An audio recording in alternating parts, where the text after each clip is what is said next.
ઉત્તરાખંડના નૈનીતાલમાં 12 વર્ષની બાળકી સાથે દુષ્કર્મની ઘટના બાદ ગત રોજથી ભારે તણાવભરી પરિસ્થિતિ સર્જાઈ છે।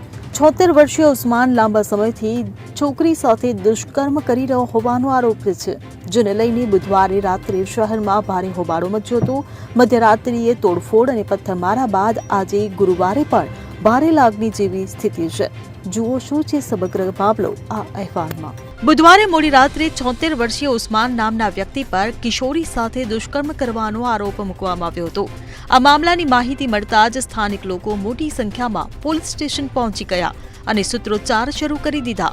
ગુસ્સે ભરાયેલા ટોળાએ કેટલીક દુકાનોમાં તોડફોડ શરૂ કરી દીધી અને લોકો પર હુમલો કર્યો। મલ્લીતાલ વિસ્તારમાં કેટલાક અજાણ્યા લોકોએ મસ્જિદ પર પથ્થરમારો કર્યો। મોટી સંખ્યામાં પોલીસ દળ ઘટનાસ્થળે પહોંચી ગયા હતા અને હળવો બળપ્રયોગ કરીને ભીડને કાબૂમાં લીધી હતી।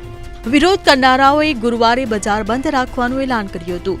સવારથી જ પોલીસ સ્ટેશન અને આસપાસના વિસ્તારોમાં પોલીસ તૈનાત કરવામાં આવી છે। સાવચેતીના ભાગરૂપે ડીએસબી કેમ્પસ સહિત ઘણી શાળાઓને પણ બંધ રાખવામાં આવી છે। પોલીસે તોડફોડ અને પથ્થરમારો કરનારાઓ પર લાઠીચાર્જ કર્યો। મોટાભાગની શાળાઓ, કોલેજો અને બજારો બંધ રાખવામાં આવી છે। પોલીસનો ભારે બંદોબસ્ત ગોઠવવામાં આવ્યો છે।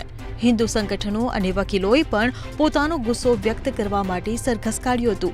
ત્યારે હવે જોવાનું રહ્યું કે આ હિંસાનું શું પરિણામ આવે છે અને બાળકીને શું ન્યાય મળે છે।